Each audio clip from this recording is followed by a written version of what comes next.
नमस्कार। ये जायसी पर दूसरा वीडियो है। हम जायसी पर आचार्य शुक्ल की लिखी हुई भूमिका पढ़ रहे हैं। पहले वीडियो में हमने भूमिका के निम्नलिखित शीर्षकों को पढ़ लिया है। इन शीर्षकों के नाम हैं: प्रेम गाथा की परंपरा, जायसी का जीवन वृत्त, पद्मावत की कथा, ऐतिहासिक आधार, पद्मावत की प्रेम पद्धति, वियोग पक्ष, संयोग श्रृंगार, ईश्वरोन्मुख प्रेम, प्रेम तत्व, प्रबंध कल्पना, संबंध निर्वाह, कवि द्वारा वस्तु वर्णन, पात्र द्वारा भाव व्यंजना, अलंकार, स्वभाव चित्रण। यहाँ तक हमने पढ़ लिया था। अब आज के वीडियो में हम पढ़ेंगे मत और सिद्धांत, जायसी का रहस्यवाद, सूक्तियाँ, फुटकल प्रसंग, जायसी की जानकारी, जायसी की भाषा और संक्षिप्त समीक्षा। तो ठीक है, शुरू करते हैं। शीर्षक है मत और सिद्धांत। यह आरंभ में ही कहा जा चुका है कि मुसलमान फकीरों की एक प्रसिद्ध गद्दी की शिष्य परंपरा में होते हुए भी तत्व दृष्टि संपन्न होने के कारण जायसी के भाव अत्यंत उदार थे। लोक मर्यादा के अनुसार जो सम्मान की दृष्टि से देखे जाते हैं, उनके उपहास और निंदा द्वारा निम्न श्रेणी की जनता की ईर्ष्या और अहंकार वृत्ति को तुष्ट करके यदि चाहते तो ये भी एक नया पंथ खड़ा कर सकते थे, पर इनके हृदय में यह वासना न थी। विधि पर इनकी पूरी आस्था थी। वेद, पुराण और कुरान आदि को ये लोक कल्याण मार्ग प्रतिपादित करने वाले वचन मानते थे। जो वेद प्रतिपादित मार्ग पर न चलकर मनमाने मार्ग पर चलते हैं, उन्हें जायसी अच्छा नहीं समझते। राघव पूज जाखिनी द्विज दिखाए सी सांझ, वेद पंथ जे नहीं चलई ते भूलही बन मांझ। राघव पूज जाखिनी द्विज दिखाए सी सांझ, वेद पंथ जे नहीं चलई ते भूलई वन मांझ। झूठ बोल थिर रहे न राचा, पंडित सोई वेद मत साचा। वेद वचन मुख साच जो कहा, सो जुग जुग अहथिर होई रहा।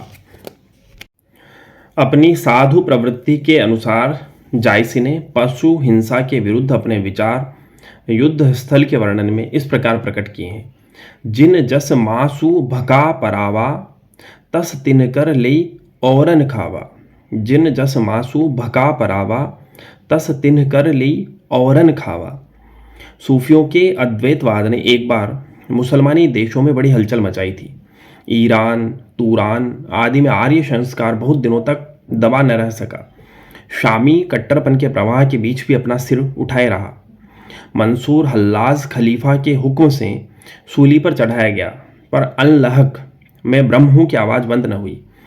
फारस के पहुंचे हुए शायरों की प्रवृत्ति इसे अद्वैत पक्ष की ओर रही। पैगंबरी एकेश्वरवाद, मोनोथेइज्म और इस अद्वैतवाद यानी मॉनिज्म में बड़ा सिद्धांत भेद था। एकेश्वरवाद और बात है, अद्वैतवाद और बात। एकेश्वरवाद स्थूल देववाद है और अद्वैतवाद सूक्ष्म आत्मवाद या ब्रह्मवाद। पर अद्वैतवाद गूढ़ दार्शनिक चिंतन का फल है, सूक्ष्म अंतर्दृष्टि द्वारा प्राप्त तत्व है, जिसको अनुभूति मार्ग में लेकर सूफी आदि अद्वैती भक्त संप्रदाय चले।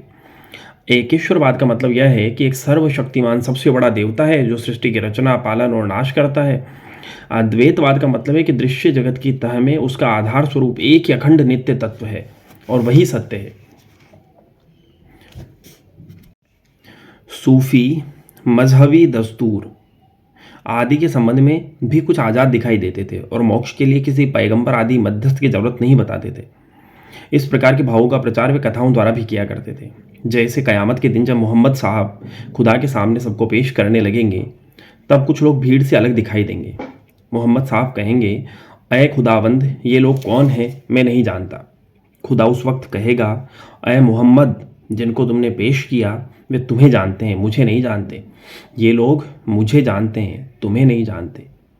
फारस के शिक्षित समाज का झुकाव इसी सूफी मत की ओर बहुत कुछ रहा। जायसी ने सूफियों के उदार प्रेम मार्ग के प्रति अपना अनुराग प्रकट किया है। प्रेम पहाड़ कठिन विधि गाढ़ा, सोपे चढ़े जो सिर सो चढ़ा। पंत सूरी कर उठा अंकुरु, चोर चढ़े की चढ़ मंसूरू। प्रेम पहाड़ कठिन विधि गढ़ा, सोपे चढ़े जो सिर सो चढ़ा। पंथ सूरी कर उठा अंकुरु, चोर चढ़े की चढ़ मंसूर। यहाँ पर संक्षेप में सूफी मत का कुछ परिचय दे देना आवश्यक जान पड़ता है। मोहम्मद साहब के लगभग 250 वर्ष पीछे इनकी चिंतन पद्धति का विकास हुआ और ये इस्लाम के एकेश्वरवाद यानी तौहीद से अद्वैतवाद पर जा पहुँचे। जिस प्रकार हमारे यहाँ अद्वैतवादी, विशिष्टाद्वैतवादी, विशुद्धाद्वैतवादी और द्वैतवादी आदि सब श्रुतियों को ही आधार मानकर उन्हीं के वचनों को प्रमाण में लाते थे, उसी प्रकार वे कुरान के वचनों की अपने ढंग पर व्याख्या करते थे। चाहे जो हो, कुरान का अल्लाह रूप पुरुष विशेष सूफियों के यहाँ आकर अद्वैत पारमार्थिक सत्ता हुआ। कहने की आवश्यकता नहीं कि यह फना बौद्धों के निर्वाण की प्रतिध्वनि थी। बल्ख और तुर्किस्तान आदि देशों में बौद्ध सिद्धांतों की गूंज तब तक कुछ बनी हुई थी। बहुत से शक और तुरुष्क उस समय तक बौद्ध बने और पीछे भी कुछ दिनों तक रहे। चंगेज खां बौद्ध ही था। अब सूफियों की सिद्धांत संबंधी कुछ खास बातों का थोड़े में उल्लेख करता हूं, जिससे जायसी के दोनों ग्रंथों का तात्पर्य समझने में सहायता मिलेगी। सूफी लोग मनुष्य के 4 विभाग मानते हैं: नफ्स, रूह, कल्ब, अक्ल। नफ्स यानी विषय भोग वृत्ति या इंद्रिय, रूह यानी आत्मा या चित्त, कल्ब यानी हृदय और अक्ल यानी बुद्धि। नफ्स के साथ युद्ध साधक का प्रथम लक्ष्य होना चाहिए। अपनी विषय भोग वृत्ति या इंद्रियों अर्थात नफ्स के साथ युद्ध साधक का प्रथम लक्ष्य होना चाहिए। कल्ब यानी हृदय और रूह यानी आत्मा द्वारा ही साधक अपनी साधना करते हैं। कुछ लोग हृदय का एक सबसे भीतरी तल सिर भी मानते हैं। कल्ब और रूह का भेद सूफियों में बहुत स्पष्ट नहीं है। शाहजहां के पुत्र दारा शिकोह ने अपनी छोटी सी पुस्तक रिसाले हक नुमा में 4 जगत कहे हैं: आलम नासूत यानी भौतिक जगत, आलम मलकूत या आलम अरवाह यानी चित्त जगत या आत्म जगत, आलम ज़बरूत यानी आनंदमय जगत जिसमें सुख दुख आदि द्वंद्व नहीं, और आलम लाहूत यानी सत्य जगत या ब्रह्म। फिर से देखिए, आलम नासूत, आलम मलकूत या आलम अरवाह, आलम जबरूत और आलम लाहत। पारमार्थिक वस्तु या सत्य के बोध के लिए कल्ब का स्वच्छ निर्मल होना आवश्यक है। उसकी शुद्धि जिक्र यानी स्मरण और मुराकबत यानी ध्यान से होती है। सूफी मत की भक्ति का स्वरूप प्रायः वही है जो हमारे यहाँ की भक्ति का। नफ्स के साथ जिहाद यानी धर्मयुद्ध विरति पक्ष है और जिक्र और मुराकबत स्मरण और ध्यान नवधा भक्ति पक्ष है। इस पद्धति पर चलने से हम वेदांत के प्रतिबिंबवाद पर पहुंचते हैं। जायसी ने इसी भारतीय पद्धति का अनुसरण करके जगत को दर्पण कहा है, जिसमें ब्रह्म का प्रतिबिंब पड़ता है। ब्राउनिंग के समान ही यूरोपियनों की भी यही धारणा थी कि प्रेम तत्व या भक्ति मार्ग का आविर्भाव पहले ईसाई मत में हुआ और ईसाई उपदेशकों द्वारा भिन्न भिन्न देशों में फैला। भारतवर्ष के भागवत संप्रदाय की प्राचीनता पूर्णतया सिद्ध हो जाने पर भी बहुतेरे अब तक उस प्रिय धारणा को छोड़ना नहीं चाहते। सूफी लोग साधक की क्रमशः 4 अवस्थाएं कहते हैं: शरीयत, तरीकत, हकीकत, मार्फत। शरीयत अर्थात धर्म ग्रंथों के विधि निषेध का सम्यक पालन, यह है हमारे यहाँ का कर्मकांड। तरीकत अर्थात बाहरी क्रियाकलाप से परे होकर हृदय की शुद्धता द्वारा भगवान का ध्यान, इसे उपासना कांड कह सकते हैं। हकीकत यानी भक्ति और उपासना के प्रभाव से सत्य का सम्यक बोध, जिससे साधक तत्व दृष्टि संपन्न और त्रिकालज्ञ हो जाता है, इसे ज्ञान कांड समझिए।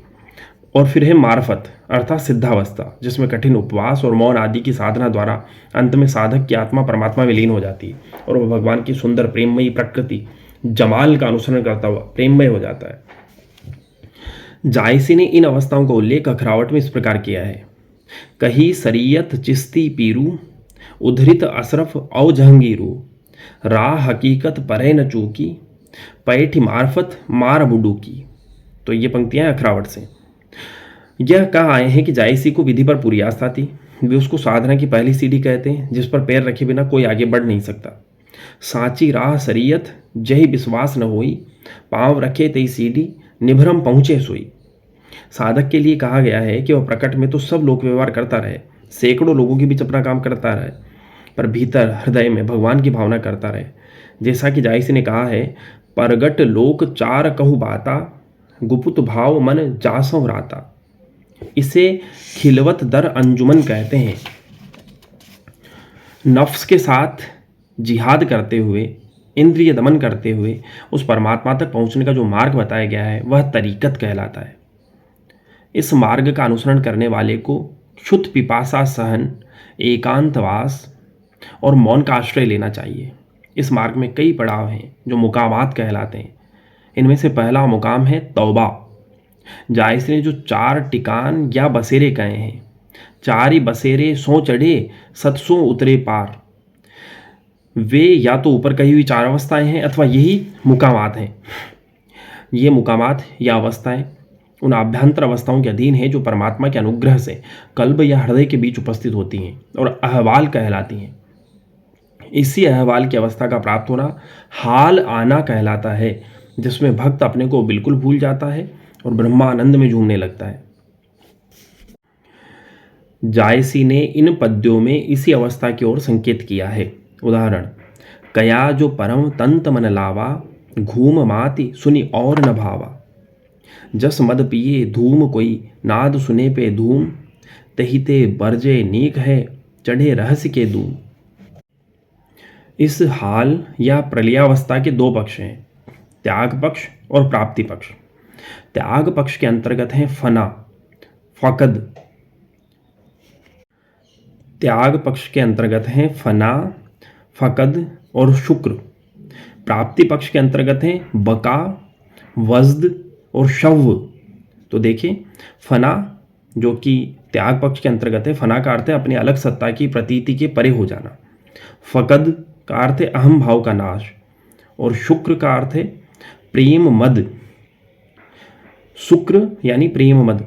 प्राप्ति पक्ष के अंतर्गत हैं बका यानी परमात्मा में स्थिति, वज्द यानी परमात्मा की प्राप्ति और शव यानी पूर्ण शांति। बसरा और बगदाद बहुत दिनों तक सूफियों के प्रधान स्थान रहे। बसरे में राबिया और बगदाद में मंसूर हल्लाज प्रसिद्ध सूफी हुए। मंसूर हल्लाज की पुस्तक किताबे तवासीफ सूफियों का सिद्धांत ग्रंथ माना जाता है। ईश्वर दशा प्राप्त मनुष्य कहने लगता है अनहलक मैं ही ईश्वर हूँ। ईश्वरत्व का इस प्रकार मनुष्यत्व में ओतप्रोत हो जाना, हल हो जाना, हुलूल कहलाता है। इस हुलूल में अवतारवाद की झलक है। इससे मुल्लाओं ने इसका घोर विरोध किया। परब्रह्म के नीचे एक और ज्योति स्वरूप की भावना पश्चिम की पुरानी जातियों में भी थी, जैसे प्राचीन मिस्रियों में लोगस की, यहूदियों में कबाला की और पारसियों में बहमन की। ईसाइयों में भी पवित्र आत्मा के रूप में वह बना हुआ है। यह अनेकत्व जो दिखाई पड़ता है वह उसी एक ही भिन्न भिन्न रूपों में आभास है। परमात्मा का बोध इन्हीं नामों और गुणों के द्वारा हो सकता है। जायसी ने अखरावट में कहा है, दीन रतन विधिचारी नयन बैन सरवन मुख। दीन रतन विधिचारी नयन बैन सरवन मुख। पुनि जब मेटी ही मारी मुहम्मद तब पछताब में। जायसी सूफियों के अद्वैतवाद तक ही नहीं रहे हैं, वेदांत के अद्वैतवाद तक भी पहुँचे हैं। भारतीय मत मतांतरों की उनमें अधिक झलक है। ज्ञान कांड के निर्गुण ब्रह्म को यदि उपासना क्षेत्र में ले जाएंगे तो उसे सगुण करना ही पड़ेगा। खुदा का कयामत के दिन एक जगह बैठना, चारों ओर सब जीवों का इकट्ठा होना, बगल में हज़रत मोहम्मद या ईसा का होना, जड़ द्रव्य लेकर अपनी ही सूरत शक्ल का पुतला बनाना और उसमें रूह फूंकना, 6 दिन काम करके 7वें दिन आराम करना, ये सब बातें अव्यक्त और निर्गुण की नहीं है। उपनिषदों में भी उपासना के लिए ब्रह्म की सगुण भावना की गई है। प्रतीकोपासना अग्नि, जल, वायु आदि के रूप में और प्रतिमा पूजन के प्रति जो घोर द्वेष भाव पैगंबरी मतों में फैला हुआ था, वह सूफियों की उदार और व्यापक दृष्टि में अत्यंत अनुचित और घोर अज्ञानमूलक दिखाई पड़ा। उस कट्टरपन का शांत विरोध प्रकट करने के लिए वे कभी कभी अपने उपास्य प्रियतम की भावना बुद्ध यानी प्रतिमा के रूप में करते थे। सूफियों के प्राधान्य के कारण धीरे धीरे बुद्ध और मय यानी शराब दोनों शायरी के अंग हो गए। पद्मावत में अद्वैतवाद की झलक स्थान स्थान पर दिखाई पड़ती है। यजुर्वेद के बृहदारण्यक उपनिषद का अहम ब्रह्मास्मि वाक्य जिस प्रकार ब्रह्म की एकता और अपरिच्छिन्नता का प्रतिपादन करता है, उसी प्रकार सूफियों का अनलहक वाक्य भी। अहंकार यदि छूट जाए तो इस ज्ञान का उदय हो जाए कि सब मैं ही हूँ, मुझसे अलग कुछ हो नहीं सकता। हो कहत सबय मति कोई, जो तू नाही आहि सब कोई। आपु ही गुरु सो आपु ही चेला, आपु ही सब औ आपु अकेला। तो ये जायसी का वचन है। हो कहत सबय मति खोई, जो तू नाही आहि सब कोई। आपु ही गुरु सो आपु ही चेला, आपु ही सब औ आपु अकेला। यहाँ इसको पढ़कर मुझे गालिब की याद आ रही है। न था कुछ तो खुदा था, कुछ न होता तो खुदा होता। डुबोया मुझे होने ने, न होता मैं तो क्या होता। अखरावट में जायसी ने सोअहम इस तत्व की अनुभूति से ही पूर्ण शांति की प्राप्ति बताई है। सोअहम बसी जो करई, सो बूझे सो धीरज धरई। वेदांत का अनुसरण करते हुए जायसी ब्रह्म और जगत की समस्या पर भी जाते हैं और जगत को ब्रह्म से अलग नहीं मानते। वह पारमार्थिक नहीं है, वह अवभास या छाया मात्र है।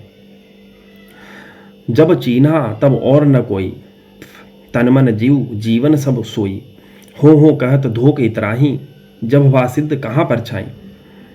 चित्त अचित की इस अनन्यता के प्रतिपादन के लिए वेदांत विवर्तवाद का आश्रय लेता है, जिसके अनुसार यह जगत ब्रह्म का विवर्त यानी कि कल्पित कार्य है। विवर्त का अर्थ है कल्पित कार्य। प्रतिबिंबवाद का तात्पर्य यह है कि नाम रूपात्मक दृश्य जगत ब्रह्म के प्रतिबिंब हैं। बिंब ब्रह्म है, यह जगत उसका प्रतिबिंब है।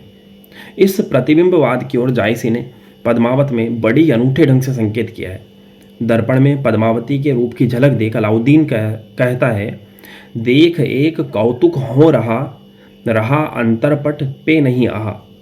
सरवर देख एक में सोई, रहा पानी औ पान न होई।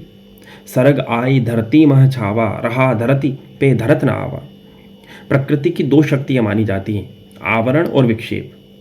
आवरण द्वारा वह मूल निर्गुण सत्ता के वास्तव स्वरूप को ढकती है और विक्षेप द्वारा उसके स्थान पर बदलने वाले नाना रूपों को निकालती है। जायसी ने अखरावट में लिखा है, आप ही आप जो देखे चाहा, आपनी प्रभुत आपसे कहा। सबय जगत दर्पण के लेखा, आपु ही दर्पण आपु ही देखा। आपु ही बन औ आप पखेरु, आपु ही सौजा आपु अहेरु। आपु ही पुहप फूली बन फूले, आपु ही भंवर बास रस भूले। आपु ही घट घट महमुख चाहे, आपु ही आपन रूप सराहे। दर्पण बालक हाथ, मुख देखे दूसर गने। तस भा दुई एक साथ, मोहम्मद एक ही जानी। आपु ही दर्पण आपु ही देखा, इस वाक्य से दृश्य और दृष्टा, ज्ञेय और ज्ञाता एक दूसरे से अलग न होना सूचित होता है। आगे देखें, नित्य तत्व और नाम रूप का भेद समझाने के लिए वेदांती समुद्र और तरंग या सुवर्ण और अलंकार का दृष्टांत लाया करते हैं। अखरावट में वह भी मौजूद है। सुन्न समुद्र चख माही, जल जैसी लहरें उठे। उठी उठी मिटी मिटी जाही, मुहम्मद खोज न पाई। वह निर्लिप्त और अविकारी है। न चैनम क्लेदयन्त्यापो न शोषयति मारुतः। चख मह नियर निहारत दूरी, सब घट माह रहा भरी पूरी। पवन न उड़े न भीजे पानी, अग्नि जरे जस निर्मल बानी। ब्रह्म अपनी माया का विस्तार करके उसमें अपना प्रतिबिंब देखता है। इस बात को समझाने के लिए जायसी आँख की पुतली के बिंदु की ओर संकेत करते हैं। पुत्री मह जो बिंदिककारी, देखे जगत सो पट विस्तारी। हेरत दृष्टि उघरी तस आई, निरखी सुन्न मह सुन्न समाई। जब माया या शक्ति के तीन गुणों में से शुद्ध सत्व का उत्कर्ष होता है तब उसे माया कहते हैं, और इस माया में प्रतिबिंबित होने वाले ब्रह्म को सगुण यानी व्यक्ति ईश्वर कहते हैं। अशुद्ध सत्व की प्रधानता को अविद्या और उसमें प्रतिबिंबित होने वाले चित्त या ब्रह्म को प्राज्ञ या जीव कहते हैं। इस सिद्धांत का भी आभास जायसी ने इस प्रकार दिए है। भय आप औ कहा गोसाई, सिर नाबू सगरीव दुनियाई। ब्रह्म और जीव, आत्मा और परमात्मा की एकता इस प्रकार भी समझाई जाती है कि जो पिंड में है वही ब्रह्मांड में है।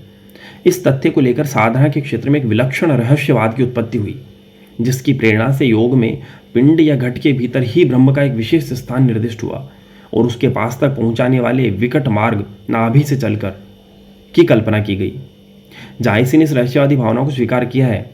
सातों दीप नवों खंड आठों दिशा जो आही, सो ब्रह्मांड सो पिंड है, हेरत अंत न जाही। जायसी कहते हैं कि सृष्टि के पहले ब्रह्म अपने को अपने में समेटे हुए था।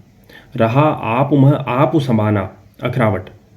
सर्गोन्मुख होने के पहले वह वज्र बीज अव्यक्त था।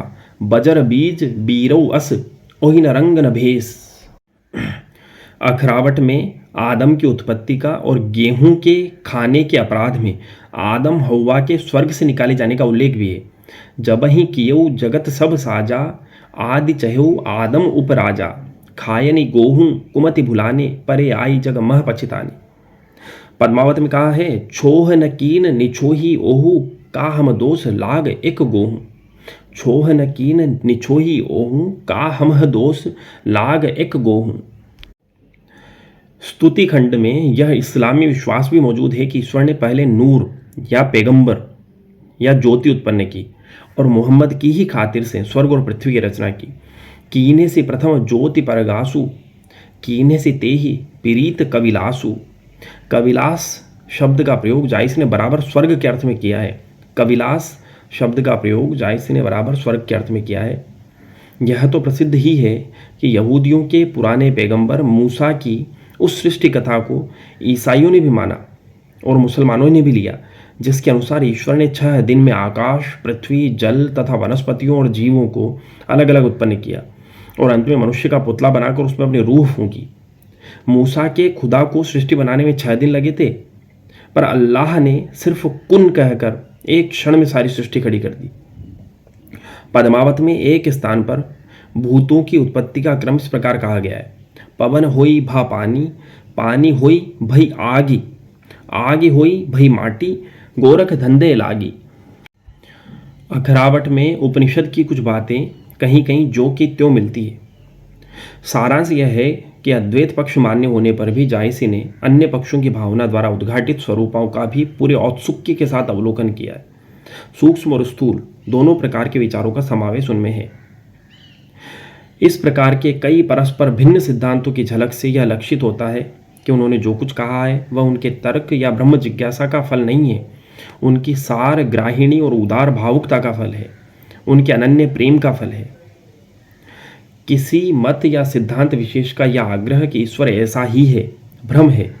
जायसी कहते हैं, सुनी हस्ती कर नाव, अंधरन टोवा धाई के, जे टोवा जेहि ठाऊं, मुहम्मद सो तैसे कहा। एकांगदर्शियों का यह दृष्टांत पहले बुद्ध ने दिया था। इंग्लैंड के प्रसिद्ध तत्वदर्शी हर्बर्ट स्पेंसर ने भी यही कहा है कि कोई मत कैसा ही हो, उसमें कुछ न कुछ सत्यांश रहता है। यहाँ तक तो तत्व सिद्धांत की बात हुई। सामाजिक विचार जायसी के प्रायः वैसे ही थे जैसे उस समय जनसाधारण के थे। बादल युद्ध में जाते समय अपनी स्त्री का हाथ छुड़ाकर उससे कहता है, तिरिया भूमि खड़ग के चेरी, जीत जो खड़ग होई तेही केरी। अब है शीर्षक सूक्तियां,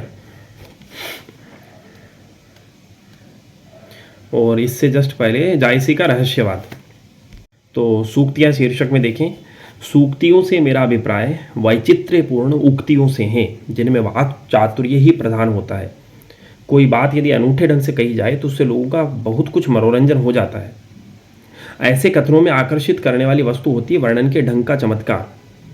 मन को इस प्रकार से ऊपर ही ऊपर आकर्षित करना, केवल कुतूहल उत्पन्न करना काव्य का लक्ष्य नहीं है। उसका लक्ष्य है मन को भिन्न भिन्न भावों में लीन करना। अब है शीर्षक फुटकल प्रसंग, जिसमें दान महिमा, नम्रता की शक्ति, दुख की घोरता, साहस, द्रव्य महिमा इत्यादि का वर्णन है। फिर है शीर्षक जायसी की जानकारी।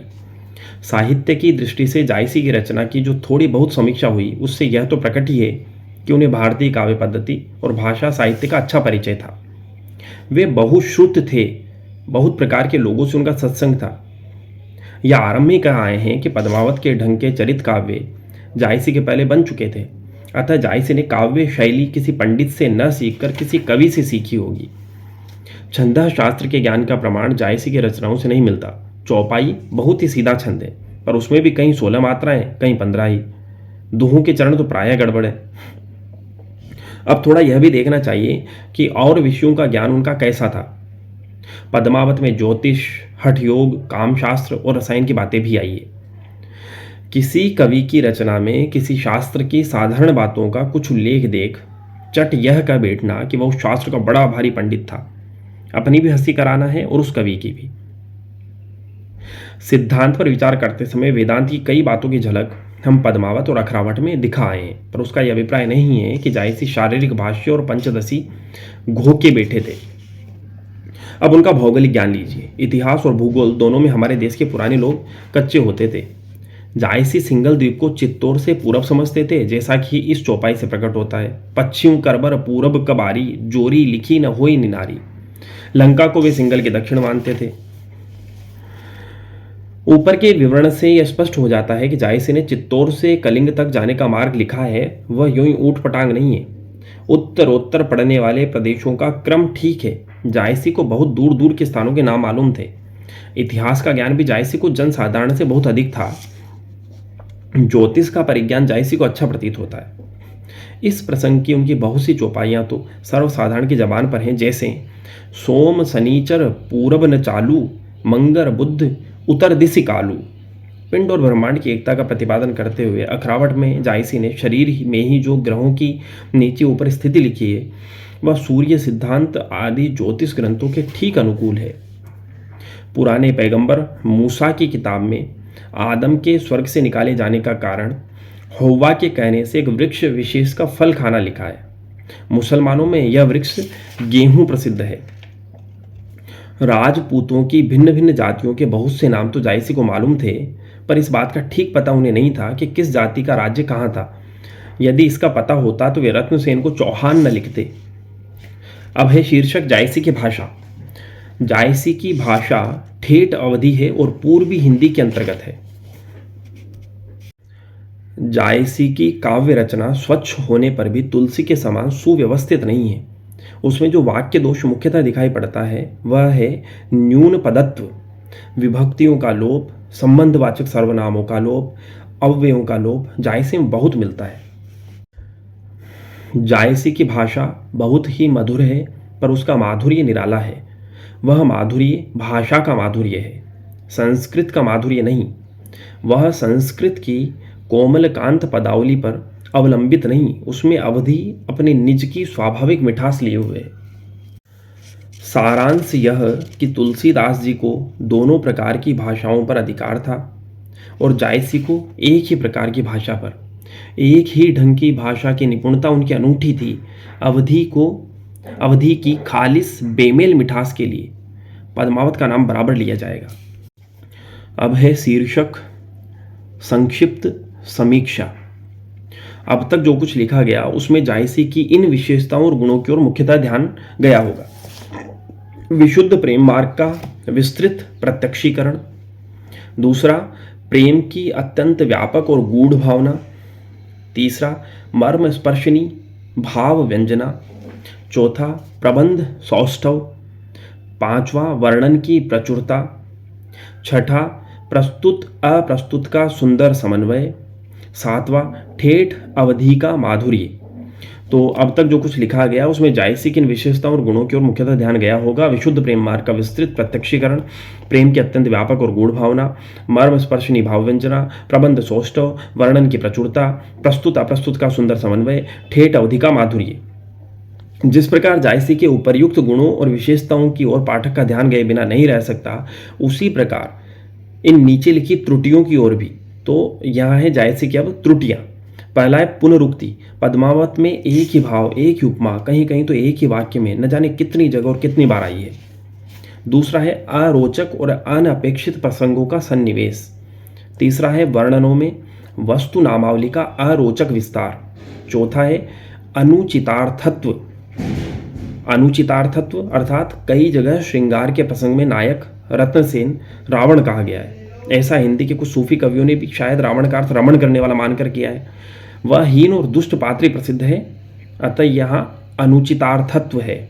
इसके अलावा न्यून पदत्व, और छठा है च्युत संस्कृति। इसका एक उदाहरण दिया जाता है, दसन देख के बीज उलझाना। हिंदी में चरित्र काव्य बहुत थोड़ा है, ब्रज भाषा में तो कोई ऐसा चरित्र काव्य नहीं जिनसे जनता के बीच प्रसिद्धि प्राप्त की हो। चरित्र काव्य में अवधी भाषा को ही सफलता हुई और अवधी साहित्य में हम जायसी के उच्च स्थान का अनुमान कर सकते हैं। एक बार फिर से जायसी की त्रुटियां देख लेते हैं। पहली है पुनरुक्ति, दूसरी अरोचक और अनपेक्षित प्रसंगों का सन्निवेश, तीसरी वर्णनों में वस्तु नामावली का अरोचक विस्तार, चौथी अनुचितार्थत्व, पांचवी न्यून पदत्व, छठी च्युत संस्कृति।